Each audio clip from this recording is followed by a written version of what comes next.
최근에 멀티에 대한 정보가 부족하다. 어떻게 되는 건지 더 자세히 알고 싶다. 라는 질문들을 받았어요. 그래서 멀티에 대해 궁금증을 가지신 분들을 위해 특별히 실제 멀티 치료실에서 이렇게 인터뷰를 요청하게 되었습니다. 먼저 뇌파 검사.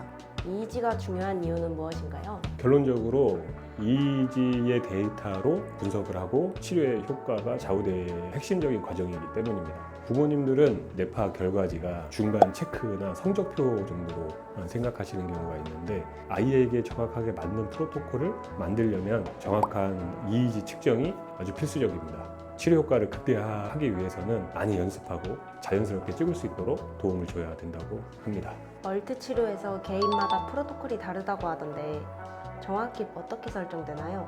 프로토콜은 일단 고유하게 뇌파가 환자들에게 있는데 뇌파의 프리퀀시, 강도, 위치를 정해주고 쉽게 말해서 처방전이라고 생각하면 될 것 같아요. 그 환자가 갖고 있는 고유의 주파수 중에 가장 좋은 위치를 활성화하거나 또는 좋은 프리퀀시까지 옮길 수 있는 가능성을 분석하고 만들어지는 게 프로토콜입니다. 환자마다 프로토콜이 다른 이유는 무엇인가요? 사람마다 가지고 있는 뇌파는 고유하기 때문입니다. 지문과 비슷하다고 하는데 똑같은 증상이더라도 뇌파는 다르기 때문에 환자의 맞춤형 프로토콜로 접근이 필요합니다. 심에서 조금 못 미치고 앞에 피크가 하나라도 있으면 여기를 활성화를 시키는 접근 방법인데 그 이후에 활성도가 변화가 있는지 확인해보자 라고 얘기를 해요. 멀티 치료를 할 때 역치값을 찾는 이유는 무엇인가요? 역치값은 모토 스트레스 홀드라고 하는데 어떤 환자에게는 그 자극이 약할 수도 있고 어떤 환자에게는 자극이 강할 수도 있고 만약에 강도가 그냥 획일적이라고 한다면요. 그래서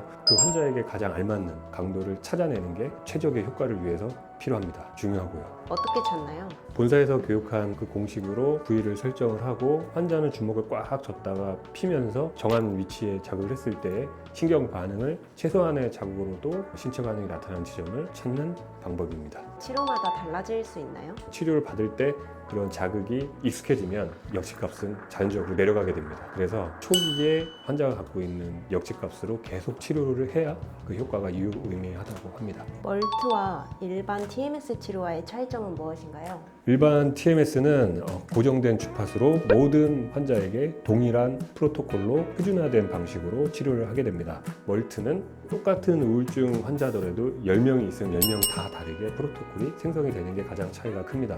그럼 치료 과정에서도 차이가 있나요? TMS는 매일 하지 않는 걸로 알고 있어요.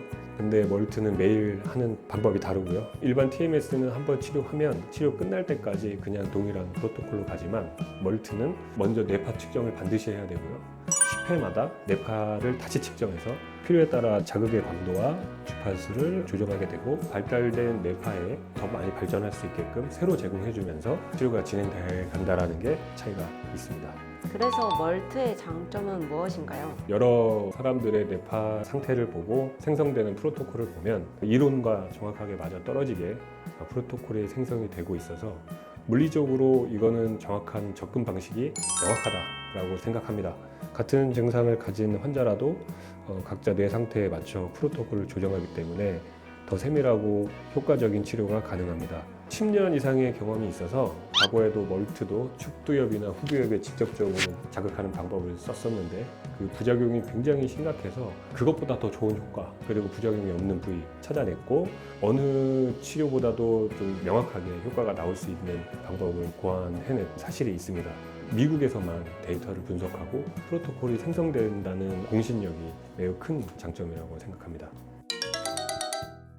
환자의 뇌파질을 갖고 설명을 할 수가 없어서 저희가 직접 만들었어요. 회색깔이 델타라고 보시면 되고 세타라고 보시면 되고 알파 그리고 베타라고 보시면 되는데 첫 번째가 거의 정상적인 뇌파는 이런 형태를 띄어요. 정상인 아이들도 전두엽의 델타가 좀 높은 경향이 있어요. 두 번째하고 세 번째는 흔히 ASD나 지적장애에서 나오는 그래프 중에 치료가 다소 어려운 형태를 설명을 드리려고 하는데 두 번째 형태는 왜 어렵냐? 피크 자체가 세타와 알파에 걸쳐서 형성이 되어 있고 이 앞에 피크가 하나라도 있으면 여기를 활성화를 시키는 접근 방법인데 이 부분에 피크가 있어 보여요. 이런 분들한테는 저희가 얘기를 해요. 이게 지금 피크가 아닐 수도 있기 때문에 2주 정도 치료를 해보자. 그 이후에 활성도가 변화가 있는지 확인해보자 라고 얘기를 해요. 그래서 2주 뒤에 만약에 여기서 피크가 생겼다. 그럼 가능한데 2주 뒤에도 피크가 없어버리면 현재 있는 이 피크에서 활성도만 더 높이는 치료 방법이 이 환자한테는 최선일 가능성이 높아요. 보호자의 요청에 따라서 움직이지 않았으니까 한번 2주 더 해보자 해가지고 노력해 볼 수는 있는데 이 앞에 피크가 없는 경우에는 활성화할 수 있는 프로토콜이 나오기는 어렵다라고 판단하고, 세 번째는 아예 피크가 없는 경우예요. 멀트는 알파를 대상으로 치료를 하는 치료 방법인데 지금 약간 여기 굴곡이 있는데 알파가 아니에요. 이럴 경우에는 이쪽으로 한번 쳐보기는 해요. 근데 2주 뒤에도 아무런 변화가 없으면 치료 효과가 거의 없다라고 이제 저희가 말씀드릴 수밖에 없고, 부모님에 따라서 더 노력하시는 분들도 계신데 가장 어려운 케이스이긴 합니다. ASD 환자들을 치료를 할 때 변화되는 뇌파를 설명을 드리려고 마련을 했어요. 이거는 실제로 뇌파를 좀 본따서 만든 거예요. 최초의 후두엽이 10에서 조금 못 미치고 전두엽은 좀 피크가 좀 앞에 있는 것 같아요. 두정엽과 전두엽은 굉장히 변화가 어렵고, 후두엽을 먼저 자극을 하고 두정엽 피크가 생기고 후두엽 먼저 델타가 좀 내려가는, 그리고 거의 정상에 가까운 형태가 됐고, 그 다음에는 후두엽은 이제 거의 정상화 됐으니 이제 전두엽의 피크도 모아져 있는, 계속 발전되고 있는 환자의 모습입니다. 이 다음에는 두정엽이 더 올라가고 전두엽의 델타가 내려가면서 알파 피크가 전두엽에 좀 생기는 거를 목표로 해서 치료를 하게 될 거예요. 그래서 요게 가장 일반적으로 치료를 하고 있는 뇌파 발달의 형태입니다. 일반적으로는 후두엽을 먼저 정상에 가깝게 만들고 두정엽이 좀 안정화되면서 전두엽과 점진적으로 발달이 되어가는 치료입니다.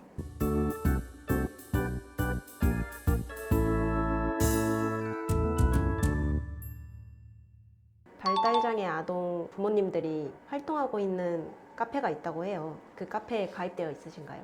지금은 잘렸습니다. 탈퇴당했고요. 그래서 지금 하고 있지 않고, 최신 정보가 다양하게 서로 공유되는 건 좋은데 많은 진실들이 거기서 왜곡되는 것도 있고, 그래서 지금은 활동 안 하고 있습니다.